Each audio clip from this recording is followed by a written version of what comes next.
I just see that there's two components. One is it was going to go this way anyway. Like it was just going to go online.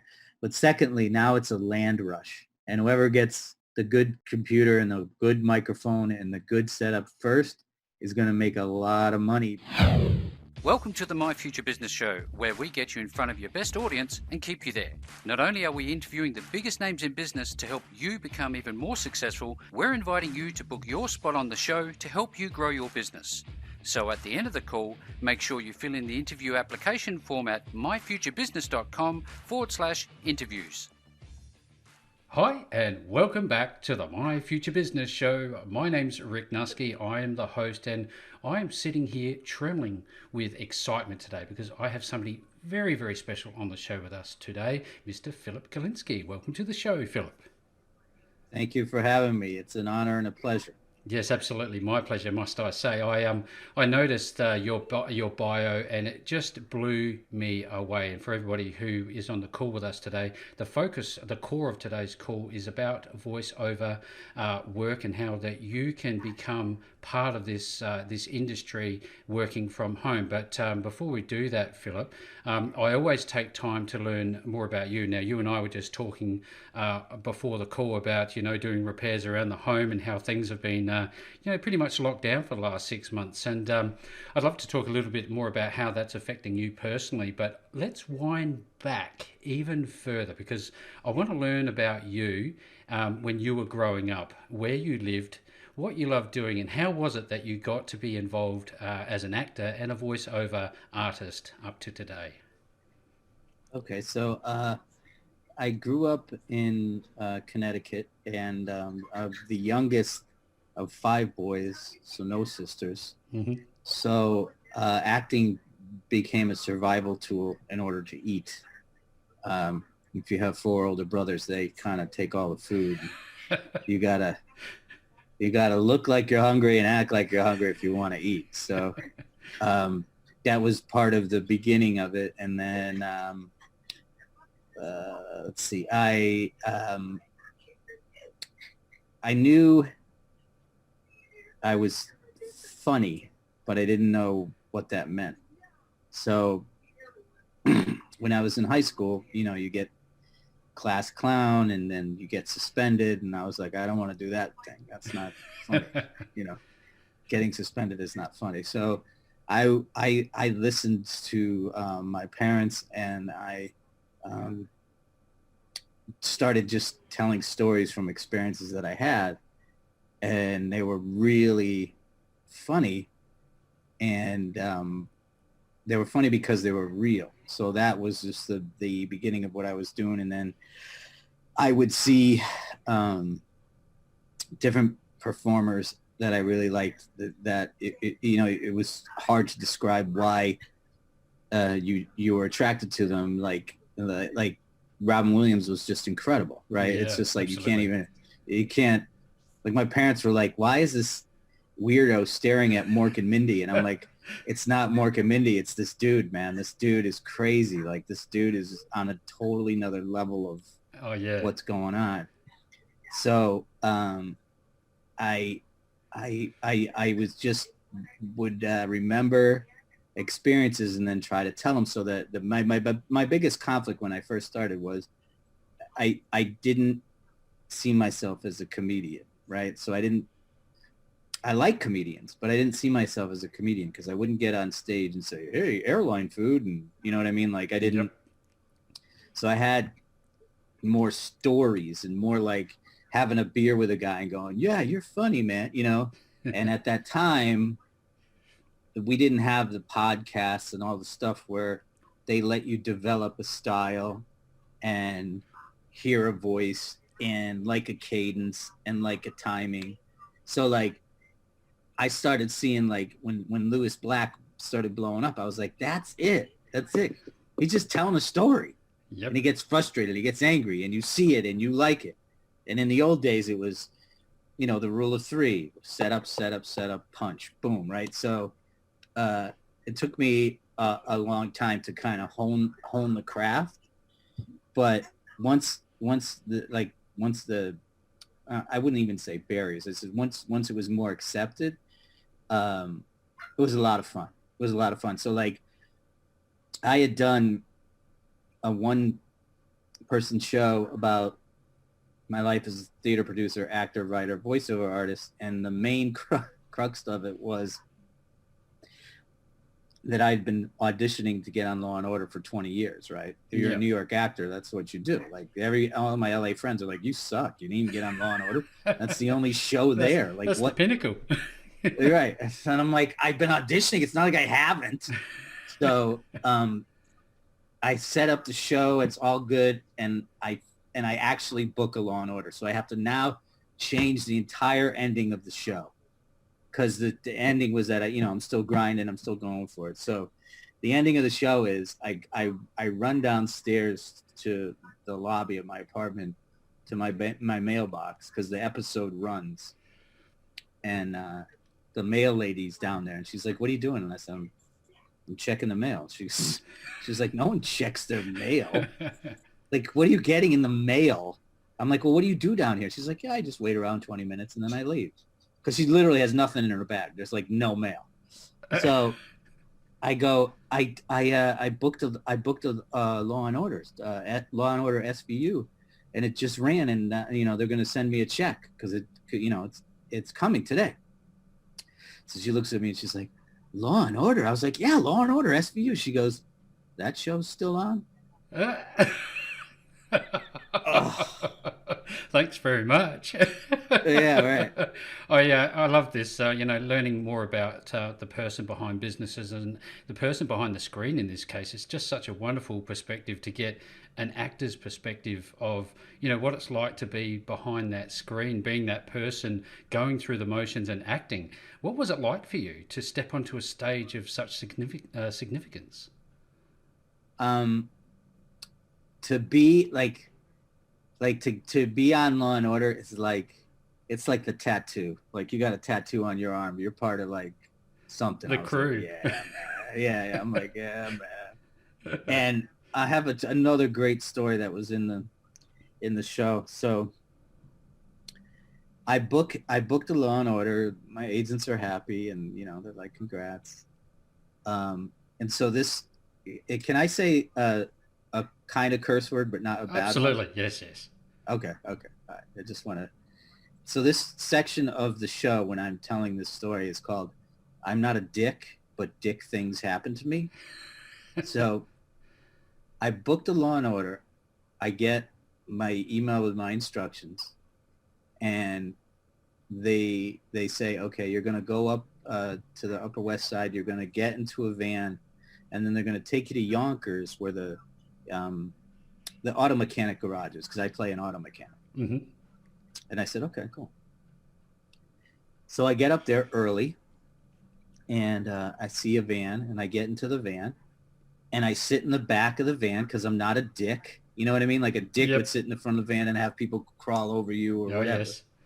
So I sit in the back of the van, and the van fills up, and it's all filled up, and the driver, looks in the rear view, and he goes, okay, this is the van for extras only.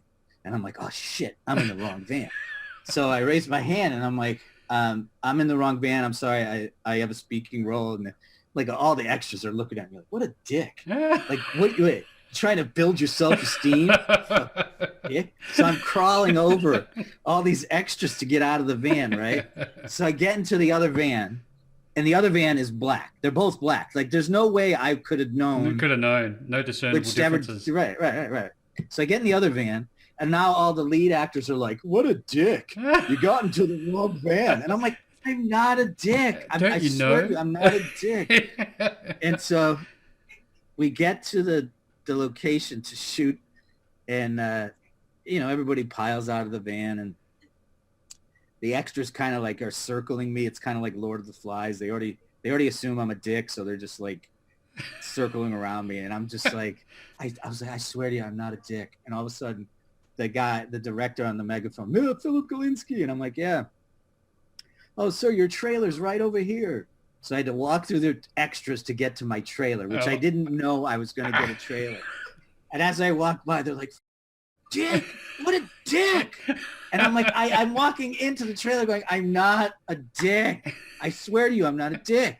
So we do my scene, and it's me and the two lead characters, and we do it really, it was great. We finished at like 3:00. And so all of a sudden the mood on the set changes because everybody thinks we're leaving early. Right. And they're like, Philip, you're released, did a great job, blah, blah, blah, blah, blah, blah. The extras have to stay for some continuity shots. And now they're pissed again. So the driver comes up to me and he goes, I'm driving back to the city. I can take you. It's 3:00. There's not going to be any traffic. It's going to be perfect. And he said, just you and me. We just drive back. And I said, oh, that's cool. I said, where you drop the van off? He said 23rd Street. And I said, I live literally like 3-4 blocks away. Can you just drop me off at my house? And he's like, yeah, sure, no problem. All the extras are like, door to door, dick, you're a dick, throwing bananas, craft services, food. I jump in the van and I'm like, let's go, let's get the hell out of here. Riot. Yeah. That's just a wonderful story. Thank you so very much. That's the thing about this. I love to have a good, hearty conversation about real world experiences. So thank you so much for sharing that. I know that you've been involved with Comedy Central and a whole heap of other events, let's call them. What was that like, being part of Comedy Central? Because that's massive. It was really like when you book a job with like Comedy Central or NBC or any major network, what I didn't realize was it took me a second, but it was the relationships you were building, because everybody was part of something pretty darn big. You know what I mean? Like at the moment, you don't think so because you're shooting a commercial or a promo, but you don't know where that person's going to be in 3 or 4 years. You don't know where you're going to be in 3 or 4 years. And if they're all, the way I look at it, if they're all, trying to motivate and move their career, at a certain point, they're going to come back to you. So like when I did, when I got to be the lead kidnapper on Grand Theft Auto 5, I didn't have to audition for it. The guy who ran their voiceover department used to be my voiceover agent. And then they just moved over to Rockstar Games to run Rockstar Games. So he called me and said, I want you to come in. And I said, what am I auditioning for? He's like, no. You don't have to audition. I was like, whoa, okay. Awesome. He's like, you're gonna be the lead kidnapper. I can't tell you the game. I can't tell you who you're kidnapping until the game comes out. And I said, I don't care, So I get in the studio and we start doing all the stuff. And then I realize I'm listening and I'm like, that's Jonah Hill. I'm kidnapping Jonah Hill. Am I kidnapping Jonah? Shut up. Shut it. Just do the work. Shush. Right. Right. So, and the director was this crazy English guy that was just letting me improvise. So it was really fun because there's a lot of dialogue that is not in the script that, like, if I see a teenage boy, I can do a little bit of what I did, and they'll be like, oh my God, that's you. You're the dude. You're the kidnapper. I'm like, yeah. That's great. I know that there's some ears in this household that especially enjoy that game. So I'm sure this will be very impressive for them. Oh, here's another story if you have a second. So I book it, and the game comes out. So I go up to Connecticut and I'm playing the game with my nephew, and I haven't played the game in a long time. Like Grand Theft Auto 5 is way different than Grand Theft Auto. Oh yeah. Right? Yeah. So I'm playing it and I'm like, they're picking up hookers, they're running people over, they're like sorts of stuff. I'm like, God, I'm a horrible uncle. And I can't do this to this kid because he's waiting to hear my voice. And I'm like, let's go. Let's get in the car. I'll drive and get you ice cream. I just can't. This is such a bad role model thing. So we get into the car and I'm driving, and within like 5 minutes, he's like, Philip, drive up the curb, hit that lady. We'll get 700 points. I'm like, dude, this is real life. What are you talking about? Oh goodness me! Uh, Yeah. and like for everybody who's on the call today, the list goes on and on. There's NBC, A&E, MTV. You know, just Yeah. some major experiences that you've had as a an actor and voiceover specialist. Now that brings me to, I guess, the core of the call. Essentially, is your Hmm. voiceover career work and what you're doing at the moment with that industry. Right. So the way let's say the way it was before COVID, Mm-hmm. it was eventually going to go this way. So the way before COVID was, your agent would email you a script for a commercial, TV show, whatever. Mm-hmm. You would record it at home. You would email it to your agent, and then your agent would email it to the casting director. And then if the casting director liked you, you'd go in and talk to the casting director. And then if they like that, then they would book you for the job.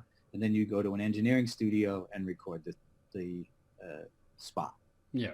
And so as soon as COVID came, our agency just had a huge meeting and was like, look, it if you're gonna look at it in the most harshest reality, everything's gonna be done from home, at least for a year or two, right? Like just that's just the way it's gonna be. Mm-hmm.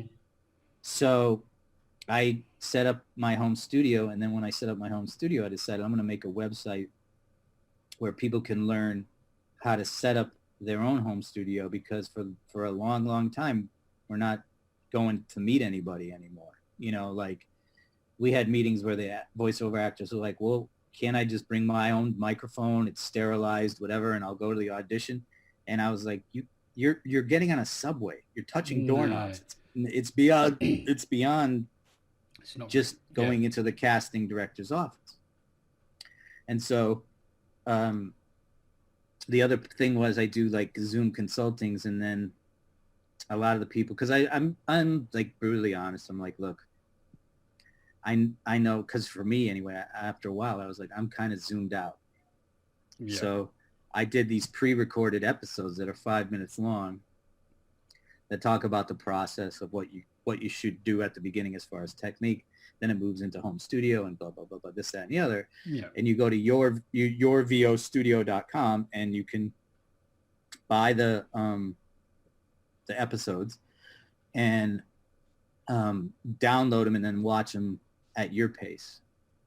And then if you want to do anything more with me, if you like what I'm doing, then we could do 30-minute consultations and X, Y, and Z. But my main focus for the future was, I just see that there's two components. One is it was going to go this way anyway. Like it was just Mm-hmm. going to go online.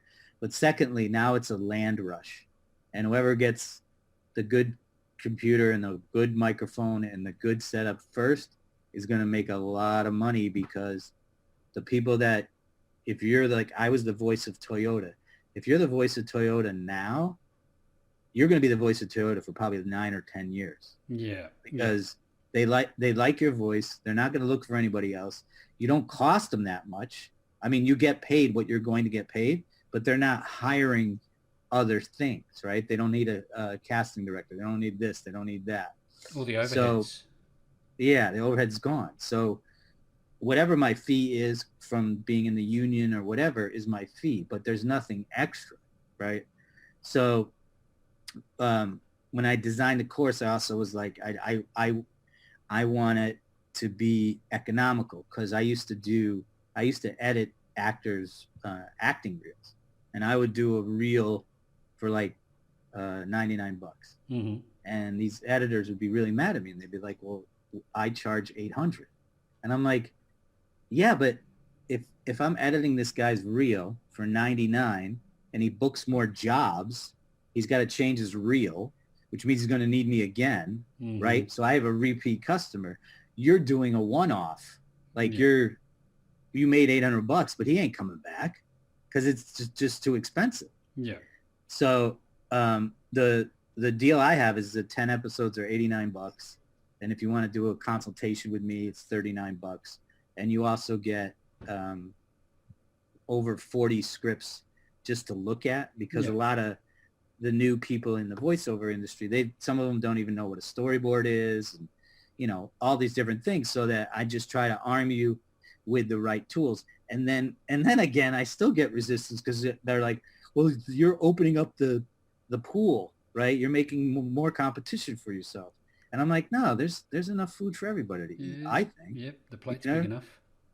Yeah, because it wouldn't be. If why would they allow everybody to audition from home if they didn't realize the amount of volume that they're going to get?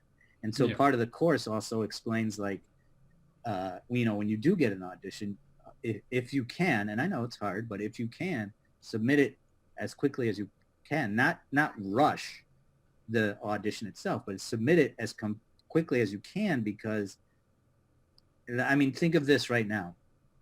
I'm being interviewed by you, and I haven't checked my email or anything. And once the interview's over, I'm going to have 10, 15 emails. Now imagine a casting person who's looking for the lead kidnapper for Grand Theft Auto 5, and agents are submitting stuff.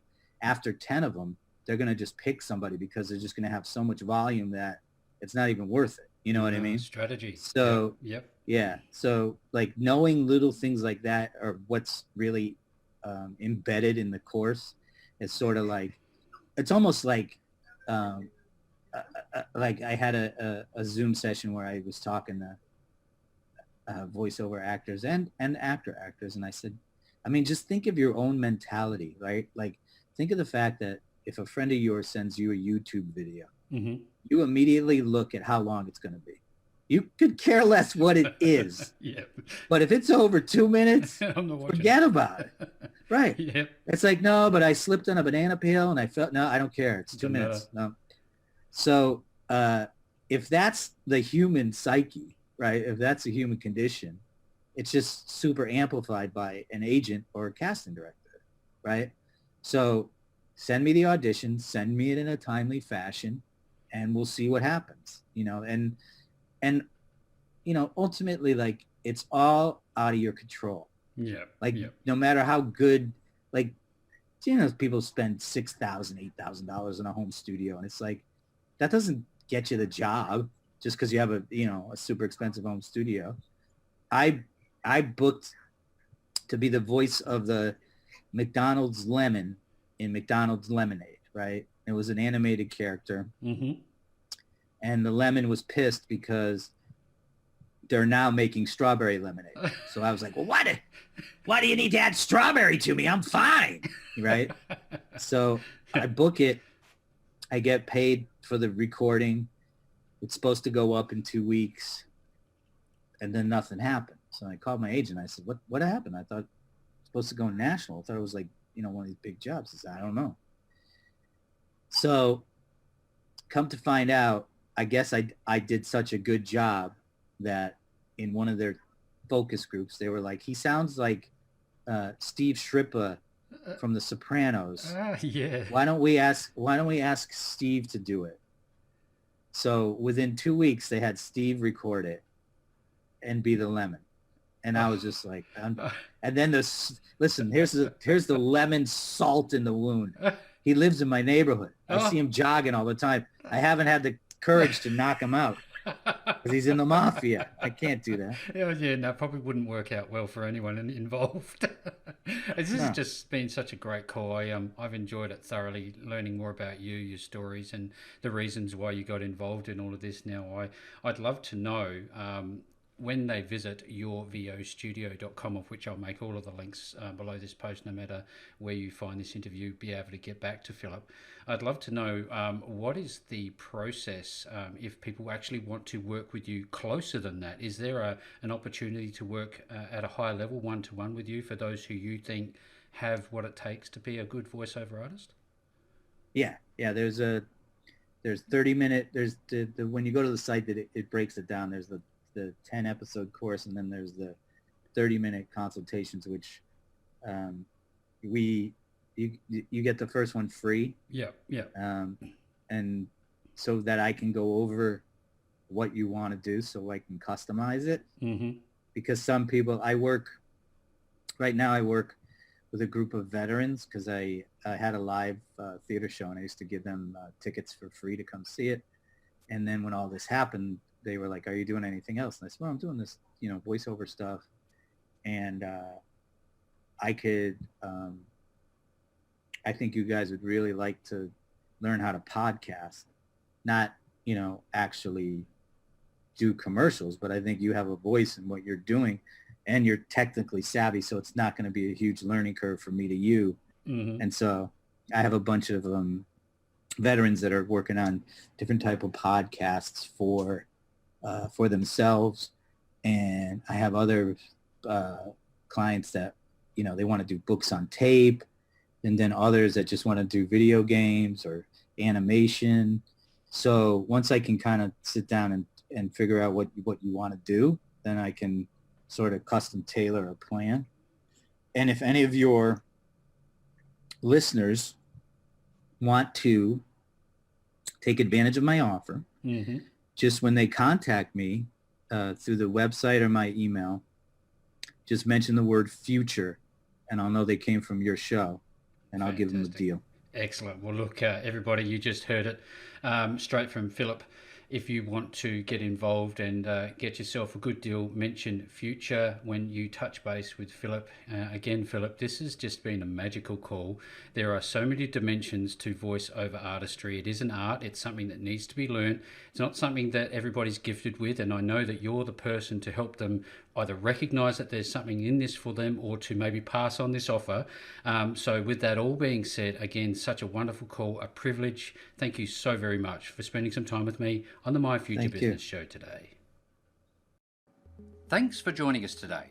If you enjoyed the call, then make sure to subscribe, leave a comment, share us with your friends, and book your spot on the show at myfuturebusiness.com/interviews. And if you're looking for solutions that will help grow your business, then visit myfuturebusiness.com/shop.